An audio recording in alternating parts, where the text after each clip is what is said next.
Penn State dominated SMU in the college football playoff last year, but here's what happens in 2025 if they see Clemson or Miami.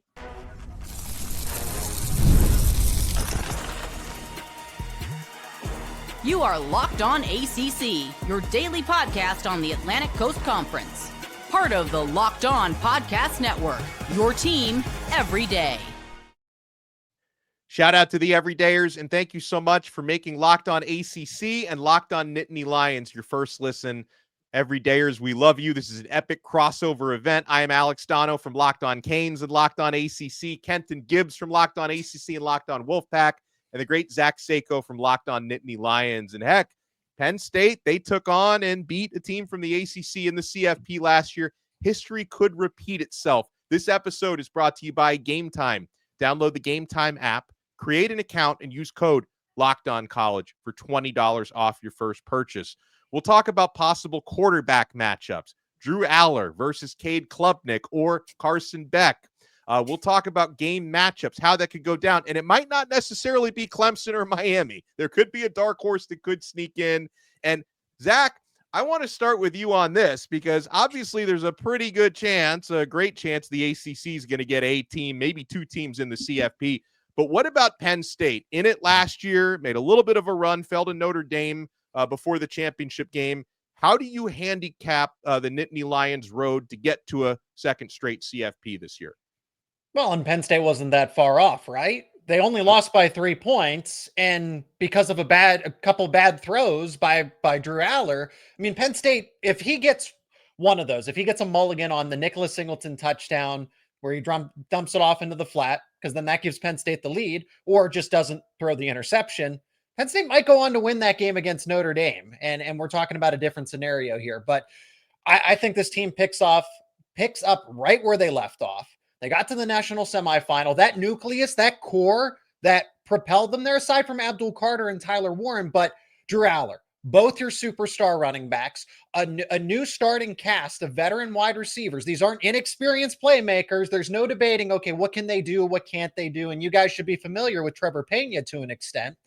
And then you get those up-and-coming breakout stars at the tight end position to take over for Tyler Warren. But I think this team is built on the fact that you have an offensive line that's returning 80% of its production, more technically, but you only have 4 out of the 5 starters, but you have some other rotational guys.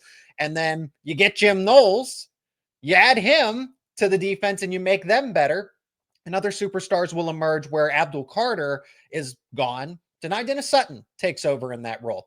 Zane Durant, other guys will emerge, but it's how Penn State finished in that semifinal last year and looks like a better team on paper going into this season. So you talk about Penn State looking like a better team on paper this year. By the way, you're welcome. As the ACC guys, we'll let you know. Trevor Pena, exactly. We'll let you know. Seeing Trevor Pena leave the ACC was hurtful for us, but we're just glad that he's happy. Y'all take care of him, okay? But with the improved roster, you all aren't the only ones that improved in the nation, but specifically in the Big Ten, right? Michigan seems to have their answer at quarterback with Underwood coming in. Ohio State, is the national champion. They're the defending national champions. So you look at that situation and multiple others throughout the Big Ten. You go all the way to the West Coast with USC getting better as well, according to most. And you say to yourself, how much more do you think Penn State improved than the teams around them? Or do you think that they just kept pace in terms of, hey, we did not slide back in our spot, but we also didn't gain ground on anybody? Where would you stand on that? I would say Penn State should be expected to be the best team in the Big Ten going into this season and has a case to be number 1 overall aside to Texas. I think it's either Penn State or Texas. And it's not because, Ohio State, well, they're the defending national champion. You are breaking in a new quarterback, new offensive coordinator, play caller, and a new defensive coordinator, and you lost a bulk of that nucleus that Penn State brings back. So Michigan did it with J.J. McCarthy and company. Ohio State did get Will Howard, but they had that nucleus of Jack Sawyer, JT Tuimoloau, and that's what Penn State is mimicking.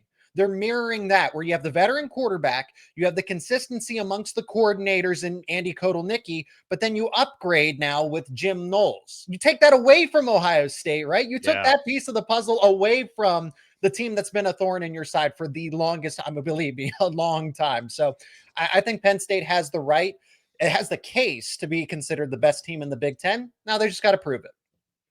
Yeah, and then, of course, you look on the ACC side, the top college football playoff contenders. You start with the Clemson Tigers, who, won the conference last year. They got outed by Texas in the opening round of the CFP last year. It was a closer game than people remembered based on the score, but obviously outplayed and rightfully put away. But we think Clemson is probably a little bit better than they were a season ago, and a big part of that is continuity. They returned the highest percentage of last year's production of any team in America, which is saying something, including their quarterback, Cade Klubnik, returning. So there are reasons why Clemson, who won the conference last year, are favored to do so again. Most of the odds makers would have Miami, which is a very talented football team. I know this better than anyone. They tend to underachieve, but Miami, rightfully so, I think, are sort of, the second team in that pecking order who could potentially wind up winning the conference or at least making the college football playoff. And, Zach, the answer is probably Clemson, but which team from the ACC would you prefer not to face and why? And talk about those possible matchups. Clemson for all the same reasons that I just laid out for Penn State. If you now continue to do my due diligence, I feel like there's a little bit of time here to make those overall season predictions, but I don't think it's crazy to think that for most people, I think the chalk championship game should be Clemson and Penn State.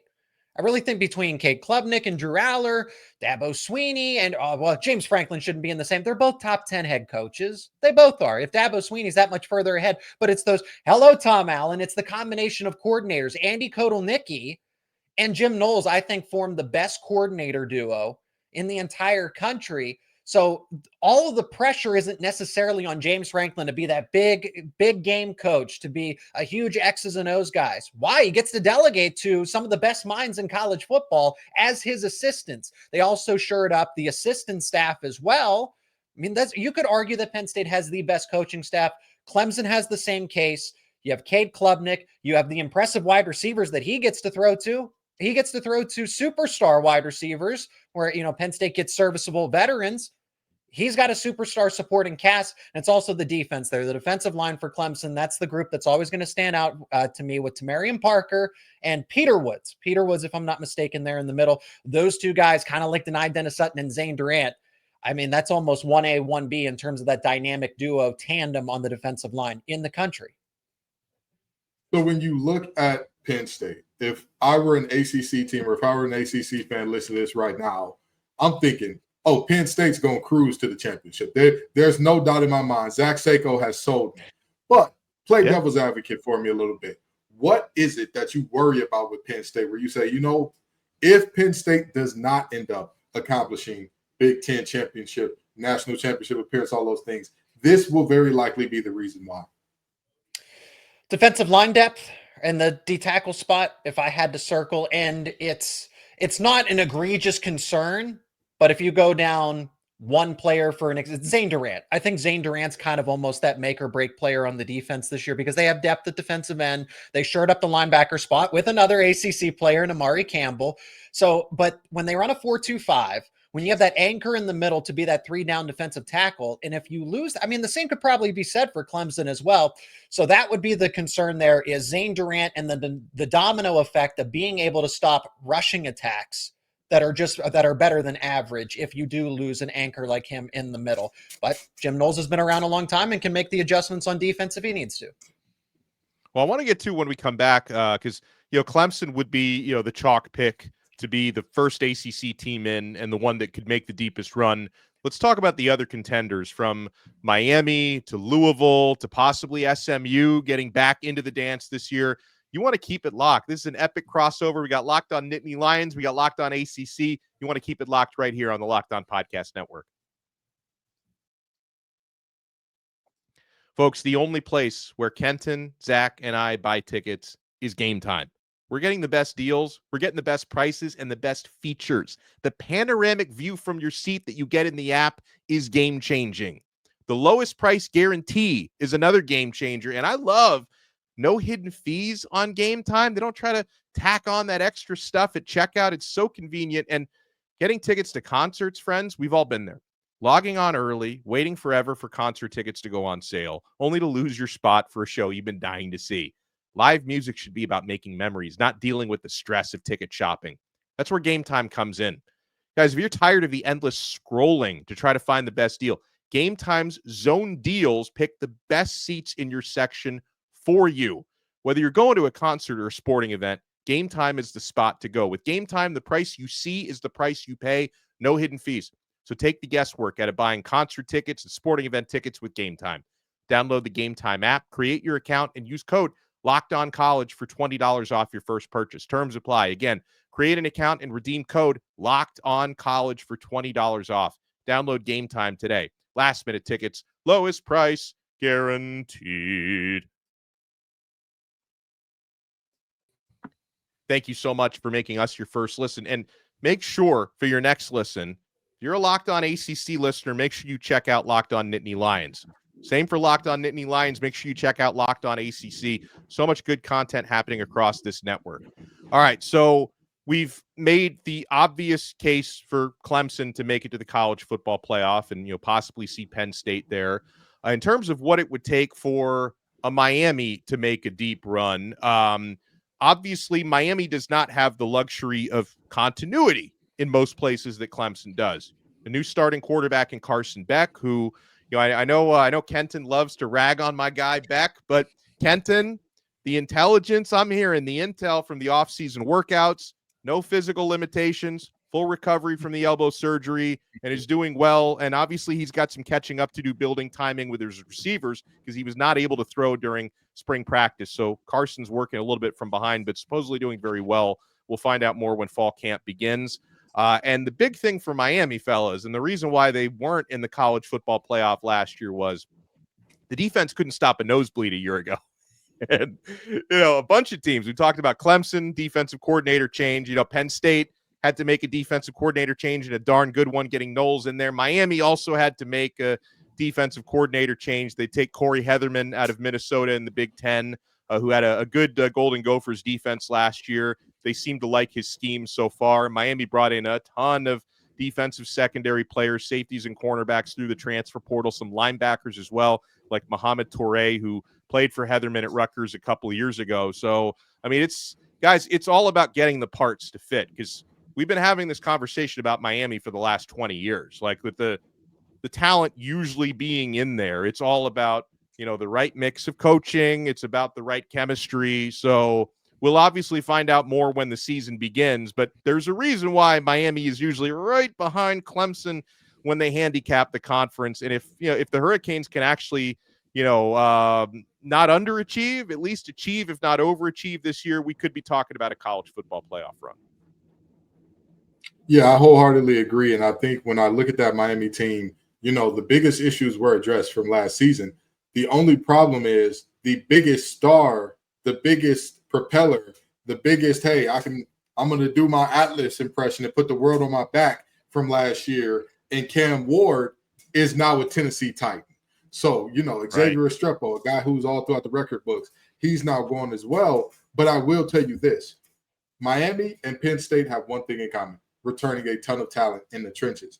And I would say even more so in Miami's case, because defensive line wise, I think they are primed to be one of the best defensive lines in the nation. So I would not be surprised at all to see Miami get there. The only question mark they have now, how do you replace Cam Ward, right? Even if Carson Beck is fully healthy Carson Beck, do we believe that he is above the level of what Cam Ward was last year? That's to be seen. Yeah. I want to chime in there because I buy into Carson Beck because Georgia's wide receivers couldn't catch a cold, right? They led the nation in drops. So at some point, you drop the ball in the breadbasket and then the player drops the football. So I'm going to buy into Carson Beck making this team better. Do I think he's a number one overall selection like Cam Ward is, and somebody that can do all of those crazy superstar-esque type of things and ad lib? No, I don't think that either. But I think there's, the margin of error and another year just under his belt. I think Beck gets a bad rep, and it's almost like Drew Allar to an extent that the supporting cast wasn't helping him out outside of Tyler Warren. Okay. The other receivers weren't doing enough. We saw that in the Notre Dame game. So if Carson Beck's dealing with the same kind of situation, at least he was at Georgia, that wasn't getting enough help. He was taking the blame for it. He got hurt in the process. So I think if Miami can keep him upright, this team, I look at that schedule and it's like they just need to gel. Now I'm a little more concerned about Clemson than I am Miami. If I had to choose the two, I'd rather face Miami than I'd rather face Clemson if I'm a Penn State fan. So, but if they can just, hey, maybe make a surprise against Notre Dame, who knows? But that schedule doesn't look daunting to me for Miami. I could theoretically see them losing only one game against that Notre Dame team. Yeah, I know you're over there in the Big Ten where the schedules are tough. That Miami's ACC schedule with out-of-conference games like Notre Dame and Florida, that's one of the tougher schedules in the ACC. So that's just the life we live. Absolutely. So with the way that we are talking about Clemson and Miami as potential opponents for Penn State in the playoffs, and I don't want to put words in your mouth here, Zach. So I want to ask you, is there any other team in the ACC that you look at and you'd say, but after dismantling of SMU last year, 11-win team, conference runner-up, is there any other team that you look at that say, they give us some problems? You got to look out for them if we see them on the horizon in terms of, just coming in preseason blank slate. Is there anybody that would say, hey, that team would give Penn State all they could handle and maybe even more?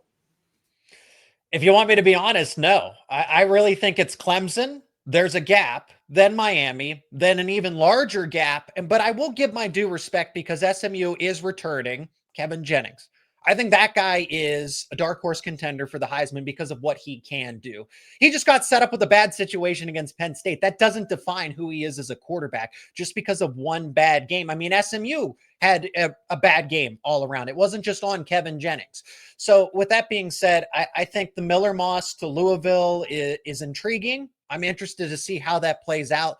But I really do think the only serious contenders I think that Miami could win a game in the CFP, could get, I don't think they'd get a bye. They would win a game in the CFP and then probably get knocked out in the second round. But then Clemson is legitimately a team that I say Penn State and Clemson could absolutely meet in a semifinal or all the way in the championship. That's what I think of the Tigers.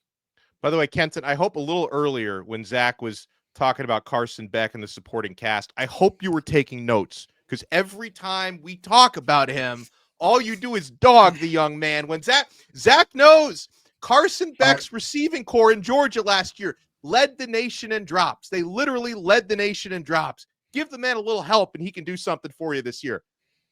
Oh, don't worry. Zach's quarterback is not safe either. That's the beauty of today's episode. Zach's sitting up there on his high horse telling us how good Penn State is, and he's right to do so. You know what? You know what? Hold that thought because I want to dive into the quarterback possibilities when we come back. From Drew Allar to Cade Klubnik, who is one of those Heisman front, and as is Allar, by the way, two of the Heisman front runners, to Carson Beck. You want to keep it locked right here, my friends. Locked on ACC, Locked on Nittany Lions crossover right here on the Locked On Podcast Network.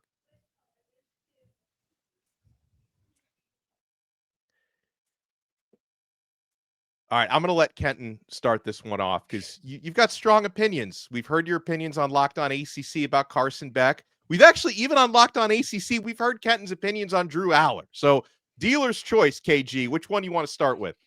Well, here's the thing. Everybody knows how I feel about Beck. And I just said, I think that the kid is good. I think he's good enough. I don't think that he's very good to elite.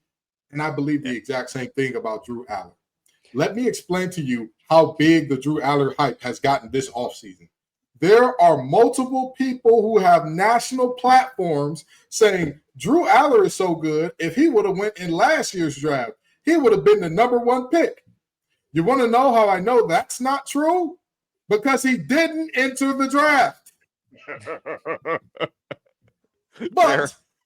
But I digress.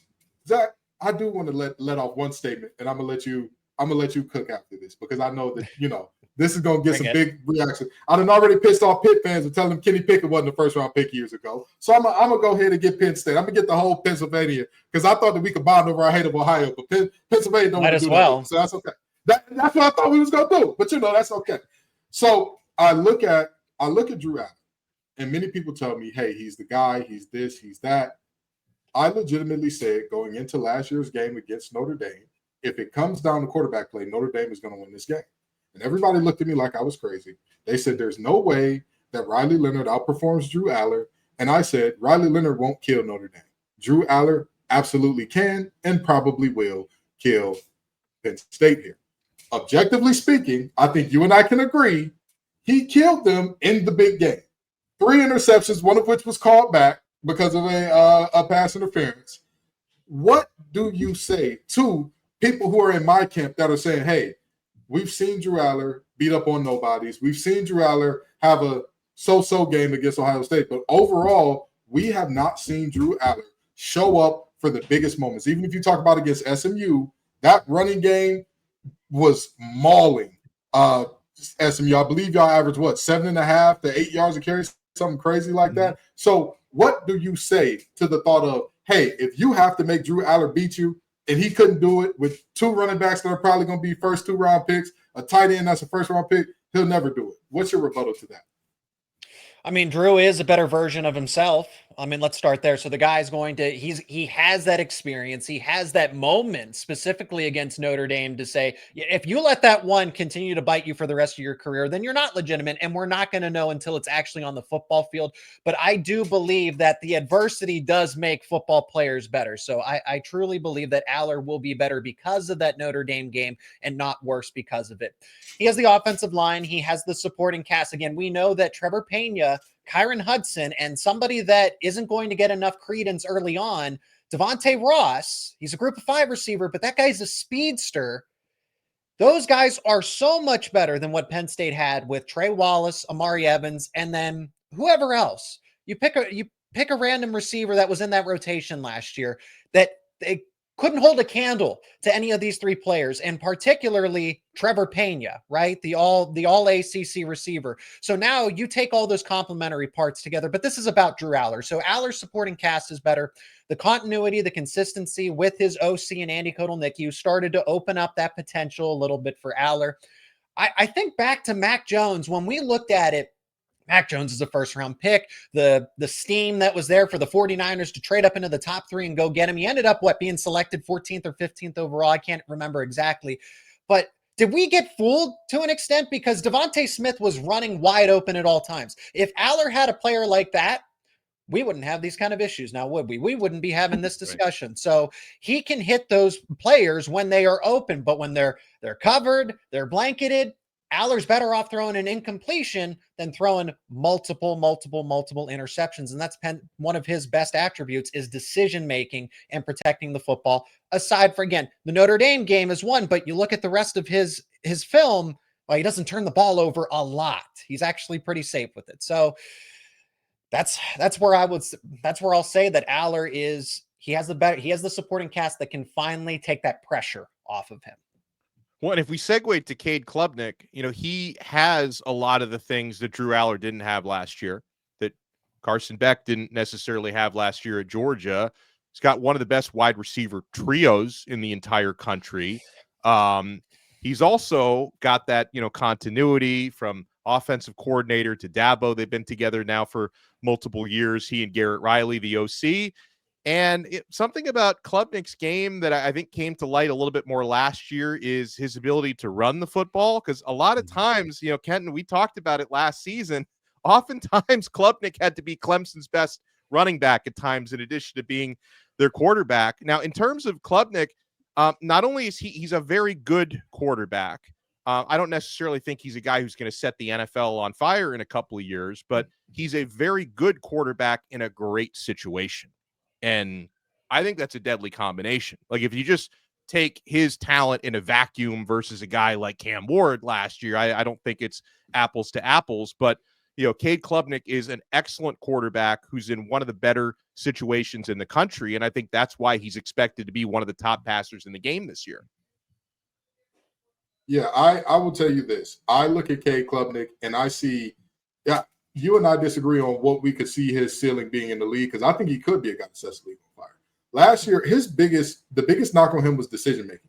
Everything else, we saw it. Even when he was a young pup, We saw the arm strength. We saw the wheels. It was just applying it in the silliest and goofiest of ways where you're like, why would you pull the ball there?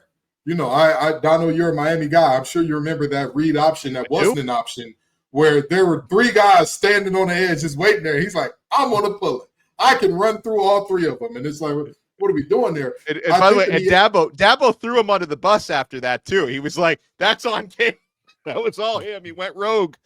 But like Zach said, great players don't let that one moment define them. And that is one thing that I have to give Cade Klubnik his credit for, because he came back and bounced back from that. I see him as a guy that he's finally putting together all the things that we saw. And biggest difference between him and what we saw out of Drew Allar late in the playoffs, he was a playoff riser.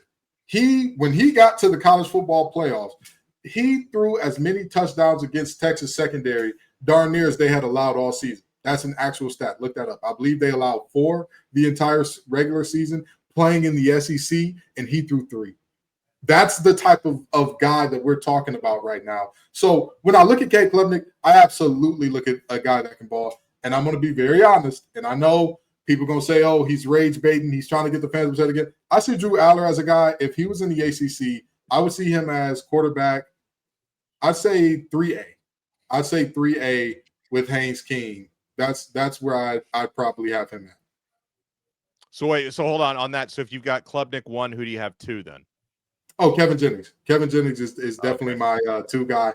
The more film that I watched my guy Beck, is he chop liver? No. I think Beck is a strong 4. I think Beck is a strong 4. I really do. This is the thing. Everybody thinks that I hate, Carson Beck, and I hate Drew Allar. I don't dislike these guys. I hope they have all the success that they go out there and achieve.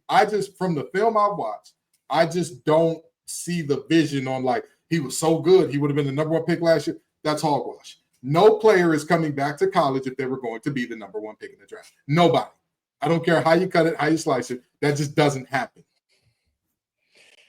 Allow me to respond. So he would have gone in if there was a bit of a guarantee that he was going to be the number 1. There was chatter, there was interest, but he wanted that guarantee that he was going to be number 1. And I don't think he was pushing Cam Ward. This last year's version of Drew Allar was not near that version of Cam Ward going into the NFL draft. Could Drew, on potential alone, warrants that top 10, top 15 from last season? I think the same thing is going to be said in this year's NFL draft when that cycle rolls around again. So Allar will be in play to be the number 1 pick this time around. So will Cade Klubnik. Sure. Carson Beck, I think he could sneak back into the first round because there was chatter that he was a first-round QB once upon a time. If we're talking about college football skill set, because long-term, Allar, Klubnik, Beck are and Cam Ward had those first round or top NFL draft pick caliber of profiles. Kevin Jennings, I do need to see him more as a decision maker. It's kind of a one read and go, but the athleticism is there, all of the other things. So that's that decision making and pure, accuracy and throwing ability, because I think Drew Allar is the best pure passer from a talent standpoint. But okay, how does he respond when he's under a little bit of adversity? Because I think Allar's biggest enemy is up in the helmet. It's between the ears. So if Allar can build, and that's what I mean, you hit the lowest of lows on national TV against Notre Dame, you better overcome that adversity or you won't measure up in the NFL. Guys will get in your head immediately and you will fizzle out. But I think I'm going to give the optimistic look that Allar is going to learn because of that moment. So I think Allar is one of the Klubnik, Allar earned that tier 1 of quarterbacks with Arch Manning. Now you can debate who's actually number 1. That's fine. But I think in tier 1, those 3 are in there alongside with some others, that I can't come up with off the top of my head. I want to say this about the situation here with Drew Allar and where he is and all that.